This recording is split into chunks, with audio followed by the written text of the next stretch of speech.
Man, if one of these cheaper chainsaws ever stops running correctly, it can be hard to get it to work right. But anyway, welcome to my YouTube channel, Stefano, and this is a channel that's dedicated to fixing stuff around our house because we've always learned over the years to fix our stuff, watching videos and other people that have helped us fix our stuff as well, and because we can't always take it to repair person or have a repair person come. So that's why I do this channel, just doing piddly things that might can help somebody else.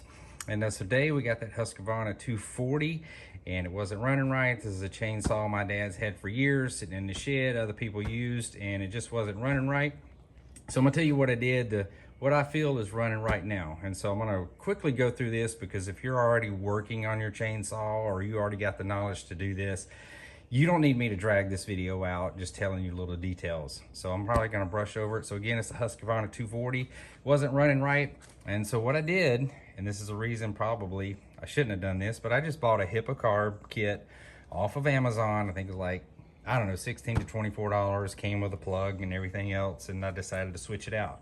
Now, to stop right there, I would say if you got 60 or 70 bucks and you want to go ahead and purchase the OEM carburetor, that's probably the best thing to do because this is where I had my issues. But anyway, while you got it apart, and if you do decide to buy the Hipa carburetor, and it's not going to come necessarily adjusted correctly, and but I'm going to tell you some things that you do need to do while you got this thing apart. Make sure that you clean out all down in here. Go ahead and replace all of your hoses. Make sure that your fuel filter is brand new. Make sure that you got a good air filter on it. And then also, please do not forget, as I did, down in here, and other people will show you as well, down in there, that little spot, please make sure you clean the air vent for the tank, because a chainsaw or any motor is about air in and air getting out. And so how the tank is vented as well. So all those places you need to check. New hoses, check your air vent, make sure it's clean, because I feel this is a downfall of this chainsaw here. I don't know about other ones, but debris and moisture or just old fuel and things can drip down in there and it needs to be cleaned. So I don't know if I did it right, but what I did, I sprayed it off. I took one of my metal picks, like my dental pick, and cleaned it off the top of it. And I actually sprayed a little bit of degreaser on it just to break it down, and wasn't sure how much old fuel or mixed fuel was on top of that. I don't know if it's the right thing to do, but I did it anyway. I got new hoses on it, so it shouldn't tear it up.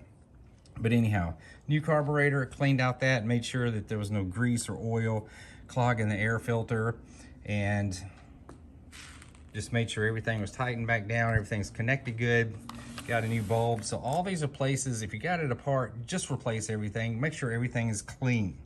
Now, what I found out with this particular Hipa Carb, I was following the other directions of going like 2 turns out or whatever like that, but I just decided to come back out just over 1 turn on the low and the high. And that was the way I was able to get the chainsaw started. And that's about where it's running about right now when I dialed it in, obviously dialing in the throttle adjustment as well, fine tuning the low and the throttle. And so if you're bought a Hipa Carb or you're thinking about buying a Hipa Carb, lightly seat it in all the way. And then obviously you're gonna need one of these little threaded tools that everybody's scared to buy or scared to sell, whatever, off Amazon. Actually, I think one of the carb kit might have even come with that. But anyhow, so I lightly seated in and I got frustrated. I had put this on here actually a year ago and it wasn't running right, and I just got tired of it, put it away, and I want to give this saw to my son. And so I'm like, I'm gonna tweak it. So that's what I did. I just said, maybe it's dialed out too far. I went in, lightly seated, and I decided to come back out only 1 full turn, maybe past a full turn. And that's where I started with the saw. And it seems to like that 1 full turn, or maybe just over 1 1/4. It's a good place to start. And I don't know if it's the carb or whatever, but that's where I had to do it. And then basically finding the sweet spot for the throttle. So again, you know, if it's not, being these Hipa Carbs, in my opinion, was not adjusted right, that's why it was the problem. Now, why did I buy the Hipa Carb for this? Because I had a Husqvarna weed eater, and I put the Hipa Carb on it, and I put it on there, and it ran perfectly right up at startup. I didn't have to do anything to it, and that Husqvarna chainsaw, I mean, weed eater, continues to run well today. But I bought this Hipa Carb, and it's been a pain. So, but I just did some more adjustments today. I wanted to tell you what I did and what you do need to do. Make sure all the airflow, and I even, you know, make sure your screen on your muffler, take all this apart, make sure that screen is clean. I even degreased the screen as well. And so I'm gonna put this back together and crank it up and let you see what it's doing. One other thing that I usually get scared to do when I go to start one of these, been working on it, is over pumping the bulbs and even choking it. I usually kind of lightly pump till I see a little bit of gasoline, and I try to start it without the choke at first, just so I don't flood it, and then just kind of let it hit, and then I'll kind of go after the choke or whatever. So that's always been, especially in warmer weather, sometimes I don't even choke it, and most times on chainsaw you're gonna have to. But anyhow, I'm just careful not to over pump this and flood the carburetor out, just so that I have a successful start. And this saw has been sitting for about 15 or 20 minutes since I ran it last. I did put it in some wood, and so I'm about to crank it again and see how it's running after it's been sitting.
Okay, there you have it. Basically running good. I had already put it in some wood. And also too, when you choke a chainsaw, when you're pulling out, and most chainsaws, that when you choke it and hold it out and you hear it, the engine try to hit, make sure you go halfway in or whatever's designed for that saw and get off choke so you don't flood it. Again, if it's flooded, you may have to let it sit or just keep pulling on it until it kind of unfloods itself. But that's how it's running. It has not run like that since I put that Hipa carb on here. Right now it's running the best it's ever run. And again, it was all just because I screwed up the low-high adjustments when I first bought it. I had them backed out too far and it just didn't like it. So I just decided to come out only one turn or maybe just over a turn, and found that sweet spot on the low and the high and balancing it out with the throttle. And it seems to be doing just fine. And so I'm gonna give this to my son now.